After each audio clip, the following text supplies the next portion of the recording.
Things are not looking good for Blank. Razors is doing something weird. Adapt comes back with their big relaunch and a bunch more rollerblading news. Kia ora, good evening, and welcome to Blader News, your #1 rollerblading news show. The first thing I want to show you today is from friend of the show, a young 14-year-old vert skater named Malachi, or Mally is his nickname, and this is him here landing a fakie 900. Which I am so blown away with and impressed with. I don't think I've ever seen anyone do that in my life. And he is absolutely killing the vert, getting better and better, and it's so exciting to see. And you may think this was like a one-off fluke that he landed this, but I've seen him land this fakie 900 3 times now, and every other time it's been in a line, which I'm so impressed with, and he should get some props for that. And you should definitely consider giving him a follow over at Will Hang for Silver to keep up with what he's doing. But anyway, our top story tonight is actually about Rollerblade Blank. And this is because they recently dropped Sean Keane. If you think of Rollerblade, you probably think Sean Keane because he's the only one on the team that has a pro skate. He was the face they used to launch this new brand and this new skate here. Randomly, out of the blue, I guess he was dropped from the team. He put up on his Instagram story the following, in reference to sharing this post he put up for Blank. I made this post earlier than not even an hour after I got fired from Rollerblade and Blank. So much for 14 years of dedication. Now this has left a pretty bad taste in a lot of people's mouths about Blank as a company if they're willing to drop a team member when they already have such a small team on such like out of the blue notice where he didn't see it coming at all. I reached out to Sean to see any more details on why he got dropped, and essentially he was told it came down to budget cuts and him being the weakest link on the team due to him not posting enough on Instagram. And this was confirmed again by him when he put this in his story. He added a bit more context, mentioning that he's blew out his knee last summer and he's been recovering a bit too slow, which I definitely relate to right now because I have a knee injury that will not heal and it is ruining my life. And honestly, it's really stink to see. Young Driel, the pro skater for Standard Skate Co. and one of my favorite skaters, tagged Rollerblade Blank, saying Blank made a terrible, abrupt decision by dropping Sean Keane without any sort of communication. A company that truly cares about people will help you develop and empower you, not drop you without communicating on a plan to further develop a strong mutual relationship. I think they're forgetting that we are a niche community and always stand with the skater. Rollerblade, is not too late to correct this. We all make mistakes. I think this highlights another key issue with if Rollerblade actually was not happy with his output on Instagram or something, why didn't they tell him? Why did they just drop him out of the blue? That's bad management, which does make it more clear that it's probably just a budget cut thing when they had to cut somewhere. And we are making a lot of assumptions here. We haven't heard anything. I think it would have been nice if Blank put a post out saying they're sorry to let him go or something, you know, but I guess no company's ever done that before, right? It makes it seem like they treat their skate team as expendable. And it's brought up a couple questions I have for you guys to do with the situation. One is, what do you think is the job of a pro skater? Because there's a lot of different ways that people interpret it. There's the people who think it's you should be out there encouraging people to skate, like physically going to parks and showing off the product and just getting people juiced about skating. Other people think it's like a social media thing, like it seems Blank's taking the case here, where you got to advertise the product and sell it. And other people think it's winning a lot of competitions. There's a few different options. What do you think is right? And the other question I have is, how do you feel about companies like Blank dropping a skater when they're injured? I think it's pretty terrible in my opinion, because these skaters risk their health to advertise the products for these companies. And for their companies to then drop them if they get injured, it seems just really not fair. You know, they should be standing by their injured skaters, helping them get back on track to skating. The situation is obviously especially bad for Sean Keane, and I hope it doesn't make him doubt himself as a skater, because he's a great skater. I've loved seeing his stuff for Blank. When I think of Blank, I think of him, so it's definitely a weird thing to see him not on the team. And yeah, he's a unique skater. He's got a lot to offer. When I was talking to him, he did mention the fact that he's feeling good about the future and that this could be a good thing in the end, which I'm glad to hear, and I hope he really believes that, because he should. Because if Blank is willing to drop him like that, then they don't deserve to have him on there, you know? But what do you guys think anyway? Moving on though, I have an interesting question to ask you guys, and it's to do with this weird thing that Razors has been doing. Early this year, Razors deleted a whole bunch of videos to the point where they have lost 1.2 million views in 1 month, which is... And rollerblading, there's got to be a lot of videos. Now, obviously, it's going to be pretty hard to work out what those videos were unless you're suddenly missing your favorite edit. But it appears they've been deleting their ex-riders, some of the ex-riders videos. Usually they're standalone edits. So if one in particular that's very interesting to me is, you know, the old Yuri Pro Boot here. He had the beautiful brown SL. Great times. There's a sick edit for that one. That edit has now completely disappeared from the channel. Alongside a bunch of John From stuff. All his standalone edits are gone, which is really, really weird. Now, this is like, obviously, Razors can do that. It's fine. Like, if you're not on the team anymore, there's like, they don't have to leave your edits up. Even if you're on the team, they don't really have to leave your edits up. But I find it a very strange move for them to just go out and delete these edits. Like, I've made edits in my life. I'm sure you have as well. You know, the kind of like what goes into making them. It's like a piece of your history. It's like a piece of you.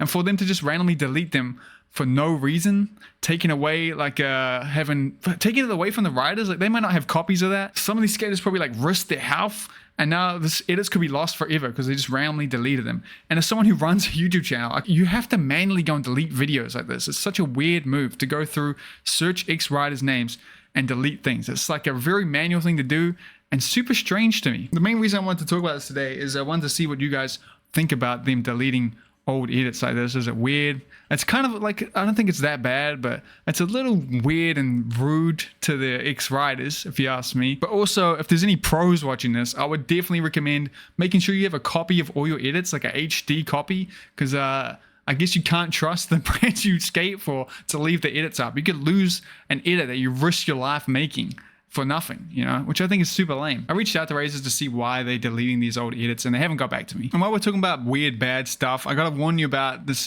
fake Thorough skate shop website that's coming around. It's thoroughshop.shop. This is a fake website that has insane prices. So I've seen this been happening. It seems to be kind of like a trend right now for scammers to make fake skate shop websites and put insane deals on them.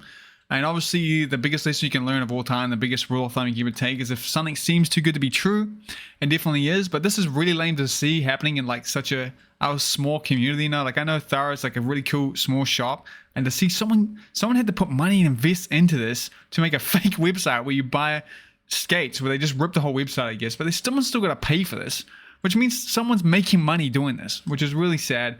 And it's definitely not good for shops like Thorough, small shops like that. So yeah, keep an eye out. Make sure you're on the right website when you're buying skate stuff. And some much better news though. This great animator Joyce here is making a comic with a rollerblader in it. And he says it's going to have a big focus on action sports and stuff. His animation and his art style are absolutely beautiful. So I cannot wait to see what he does with that. And it's something we should keep an eye on and definitely support once it comes out. And then as we move into new products, I got to show you this clip because it is absolutely insane. The Hero Up stall and holding it all the way down. You know when you're getting comments from Alex Brosco, who is arguably the king of heroes, saying like giving you props for what you're doing, you've got a good clip. First product we're talking about today is the TNEC Skate, because it has been popping up around the place, including this review that Lino made. He bought a pair. It's the first time I got to learn a lot about the skate. So if you didn't know, the TNEC Skate is made by the Everything New company, which makes the Everything New frames, which are a great frame that people love.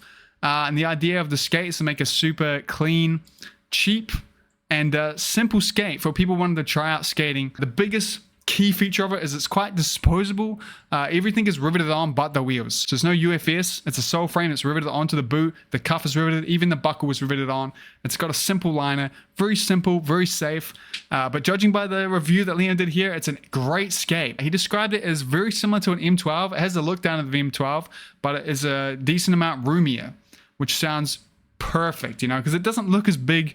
Usually when someone describes a skate like big, like an M12 or bigger, usually it looks a lot bulkier and isn't quite the same vibe, but this looks just like an M12. If it's roomier, that seems perfect, you know. This video is also the first time we got to see the sole plate, well at least I have anyway, and it's quite an interesting shape.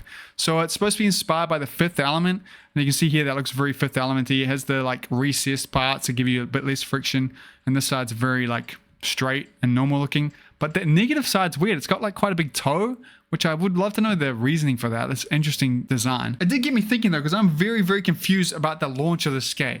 I know they did a pre-order where you could, if you bought some frames for like, you also got one of 5 pairs of the skates to help pay for the big full run. And they didn't hear anything about it. We didn't know what's going on.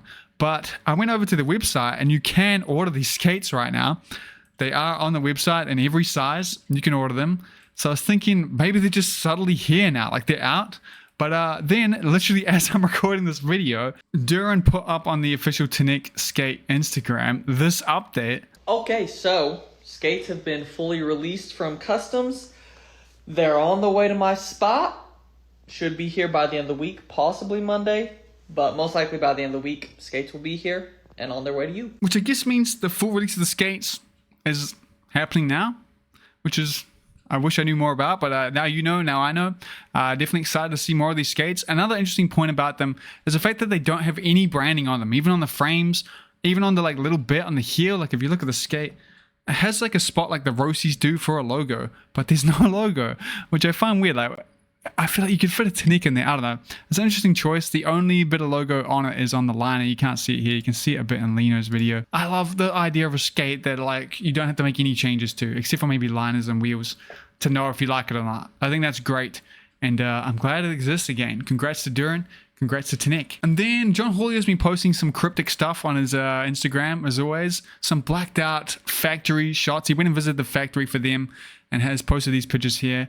And people have been talking about maybe this being like a new soul frame, like it's really the year of the soul frame.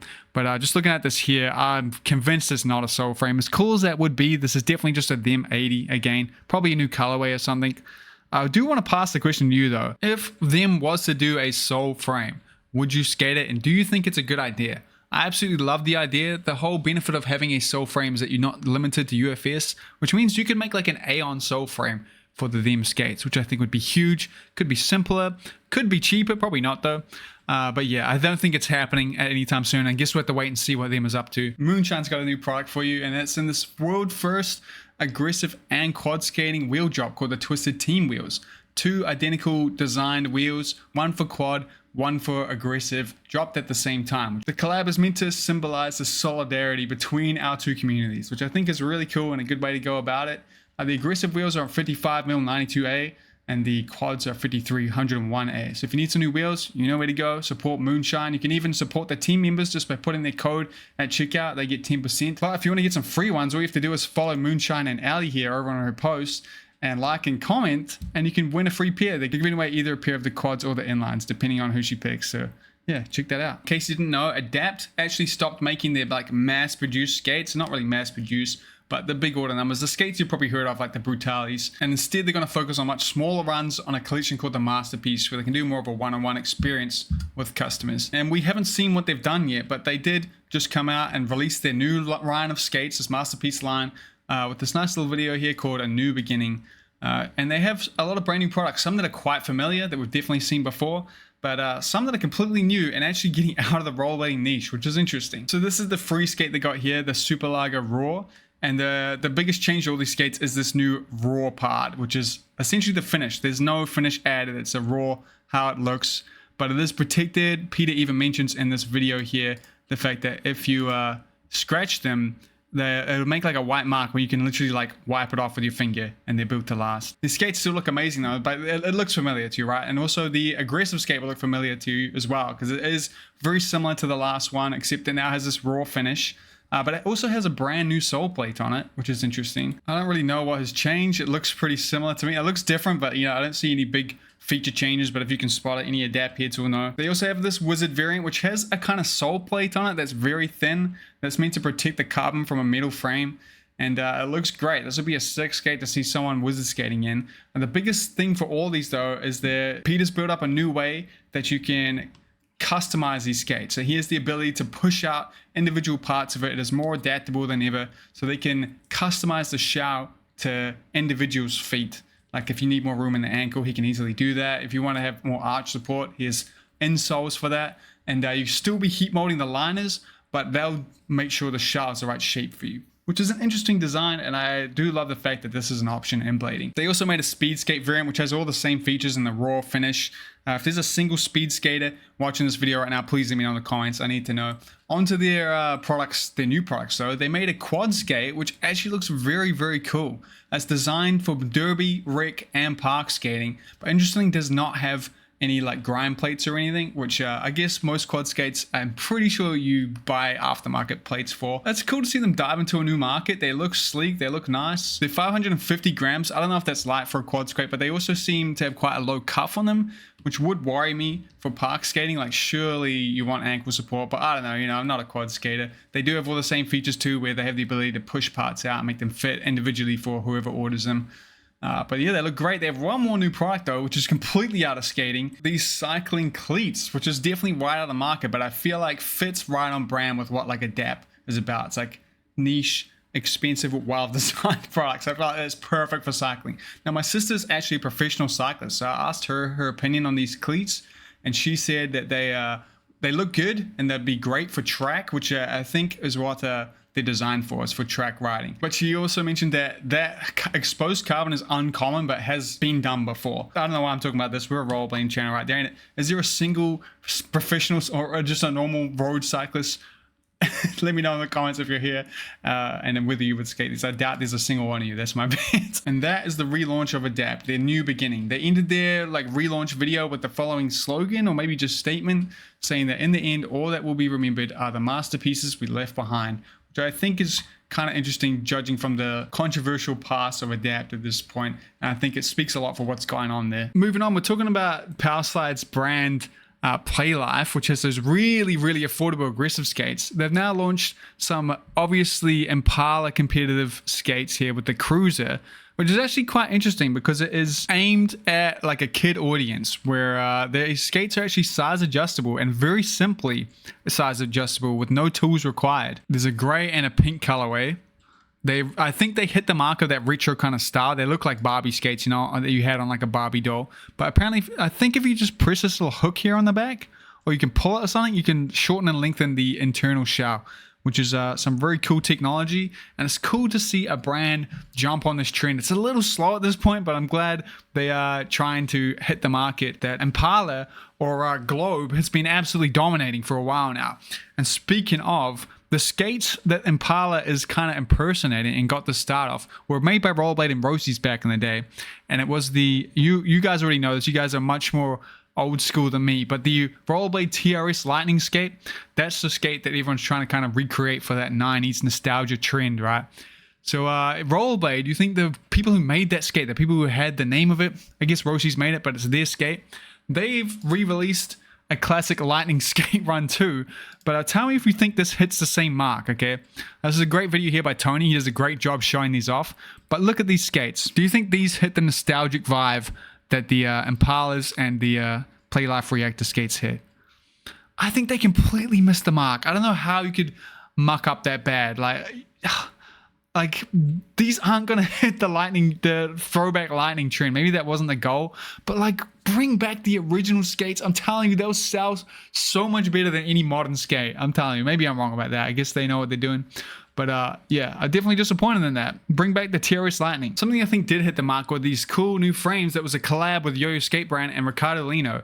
A very limited launch too, by the way. There's only a few, so if you like the sound of these, make sure you grab it. This was what Ricardo Lino and Yoyo brand describe as a modern looking classic feel frame. And the way that is different than any other skate or frame on the market is that it looks like a wizard frame, right? But isn't rocket. It's got a classic not rocket feel, meaning you'll break in and naturally get a rocket if you want one, which is an interesting selling point and it is kind of a gap in that market. And he did make a very cool little promo in it, which is really good. I always love to see Ricardo Lino shredding, dude. It's good stuff. If you're in the market for a 4x90 frame, metal frame that's UFS, definitely cop these ones. There's only a few. The next new product comes from Rain. They made a brand new liner, which is this beautiful white one here. Another premium great liner from Rain. Looks great. It actually comes in some new sizes, I think. I don't know if it's new, but apparently they have all sizes from US 6 to 13. So all you Bigfoot people that need new liners, they got you covered. But that includes half sizes. So they got 7.5, 9.5, and 10.5. And thank you, Rain, for making a new product, because I literally almost have nothing to talk about. I'm telling you, Rollerblading's been so slow. So thank you, Rain. These lines look sick. I love a good premium liner that isn't an intuition liner. And shout out to Oak City. They have my laces, by the way, if you want to support me. This is what they look like in a skate. They're the only ones who've done it so ffar. So shout out to Long. And then I wanted to show this great animation here. It's an old one, but I only just saw it recently. I think it was posted on Rollerblading. But this is a hand-drawn animation by Jonathan Ralston that he did in training for a new job or something. He just decided to practice animation to do this great clip here, which is a great piece. The way the tricks transition each other, the scenes transition like that, it's amazing. Definitely a great watch. Definitely recommend it. Another thing you should definitely check out though is this YouTube channel. It's been a long time since I've been able to shout out a channel, but here's Pierre Diems. I hope I say that right. But this is the guy behind Illegal Smiles. Great skate edit. Recently he's been posting B-roll, raw skating clips. And it has been really, really good to watch. And it's started to hit the algorithm a little bit, but it's definitely one you've been sleeping off. If you like the kind of jumbo style skate vlogs, then you'll love this channel because it's got raw skating from like Josiah Blee, Jake Dotson, all the like sick crew. And there's nothing I like more than seeing some behind the scenes of how a trick is filmed. And I'm sure some of you like that and you won't. If you want more of that, they've got you covered. And I hope to see more. Please keep them coming. Please keep this kind of videos coming. Lean into it too, like Jumbo did. Lean into the filming the B-roll because I want to see it.